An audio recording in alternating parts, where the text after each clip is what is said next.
Au terme des années 90, l'androgynie n'est plus ce qu'elle était. Les hommes ne veulent plus devenir des femmes comme au temps de David Bowie. Au contraire, ce sont les filles qui rivalisent avec les garçons. L'hymne de ce basculement est Sexy Boy, autre étendard French Touch, avec Da Funk. Le son de R apparaît plus pop, élégant, presque mystique, porté par les vibrations particulières de Versailles.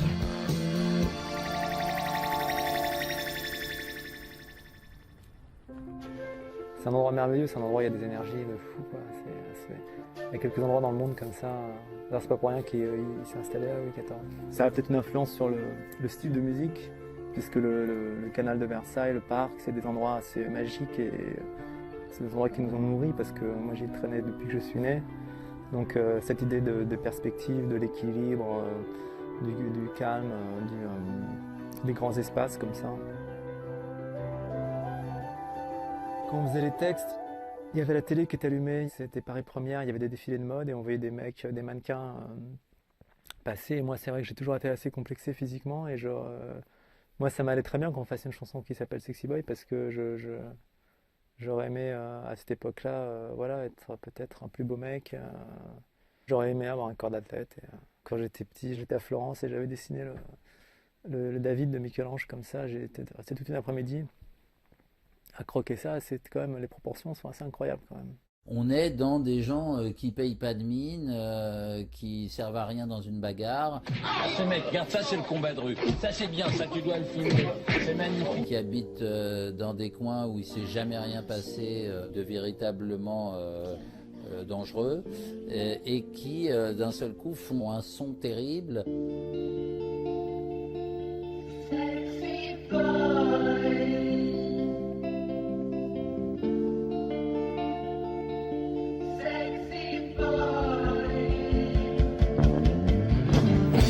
D'aller rejoindre vos camarades du groupe Félix qui se trouve derrière vous. Pourquoi eux?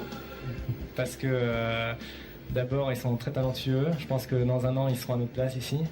Et ensuite parce qu'on se sent bien avec eux, parce qu'ils viennent du même endroit que nous. Et on a vraiment envie de rester soudés pour ces nouvelles expériences qui nous attendent. C'était des mecs avec des petites mèches, un peu timides et des polos. Et c'est ça finalement la French Touch. C'est des gens qui avaient envie de participer au devenir de la musique sans se faire trop peur, quoi. Et là vous vous retrouvez sous le feu de tous les projecteurs du monde. C'est beaucoup pour deux petits Versaillais. Je dirais qu'il y a eu 5-6 ans où on a vendu la musique de producteurs comme de la musique d'artistes en fait. Et c'est pour ça que moi j'étais super mal, j'ai dû faire des clips, prendre des photos, alors que moi j'étais bien dans un studio, j'étais pas du tout le genre c'est pour ça notre côté français, quand tu parlais de Michel Colombier, de Jean-Claude Vanier, c'était des gens qui étaient consacrés à la musique, c'était pas des frontman quoi. Et moi j'aimais ce côté homme de l'ombre comme ça. À l'origine de cette bande de Versaillais, il y a Orange, couleur 70s par excellence, mais surtout groupe pop composé par les deux futurs R, Nicolas et Jean-Benoît, et un certain Alex Goffer qui, avec Étienne de Crécy, fonde les disques solides. À l'aide du studio de création H5, le label affirme l'identité visuelle de la French Touch. Un minimalisme en rupture avec la surcharge graphique de l'époque, liée à l'abus de Photoshop.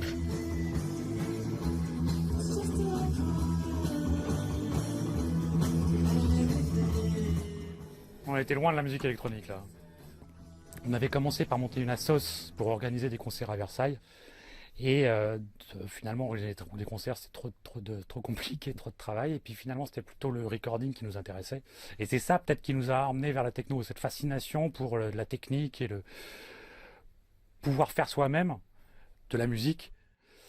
Et puis du coup, ça nous a amené à faire de la musique différemment, parce que l'outil nous a induit dans la boucle, dans la répétition. On a commencé à fréquenter des musiciens anglais, américains, tous fans de synthé, parce que nous, on avait mis ça au goût du jour, les Moog. Quand on les voit manipuler des Moog, ils font des sons très kitsch en fait. Et nous, on faisait des sons romantiques avec les Moog. Puis il y avait les Allemands qui faisaient des sons très froids, très industriels, comme Kraftwerk, et que j'admire énormément, qui est un de mes groupes préférés au monde. Mais moi, j'ai pas été élevé dans la roue. Hein. Moi, je veux des sons romantiques, je veux des sons sexy, je veux pas des voix de robots, je veux des voix d'anges. Un jour, quelqu'un est allé voir Iggy Pop dans son logement à Londres et lui a dit comment va sonner le prochain disque des Stooges. Et il a pris un verre, il l'a cassé par terre. Il a dit ça va sonner comme ça.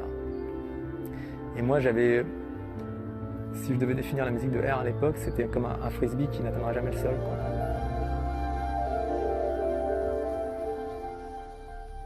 Il n'y a pas du tout de côté liturgique dans ma musique, ni de côté, on va dire... il n'y a pas, j'ai l'impression, de truc héroïque ou grandiloquent où j'essaierais de parler Je parle au corps, moi, vachement. C'est pas très catholique, ça, comme principe.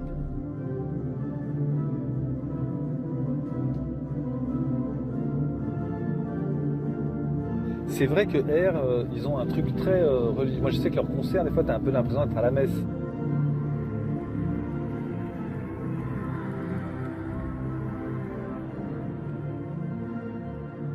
La Maison 10 nous avait payé 15 jours à Gang, qui est un studio mythique à Paris.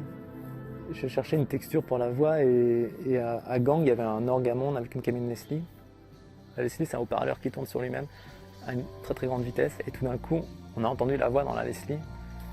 Et là, c'était fou, quoi. C'est-à-dire que là, c'était un effet dingue.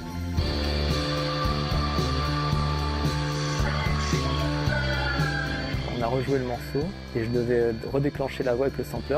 Et à chaque fois que j'appuyais sur Sexy Boy, sur le petit bouton, il y a un petit bouton Hunter sur le SNI qui déclenchait le sample. À chaque fois, je voyais ma vie s'éloigner, ma vie d'avant s'éloigner et la nouvelle vie qui arrivait comme ça. Vers minuit, je suis sorti, je suis allé dans le quartier de la Bastille et j'ai fait la fête toute la nuit.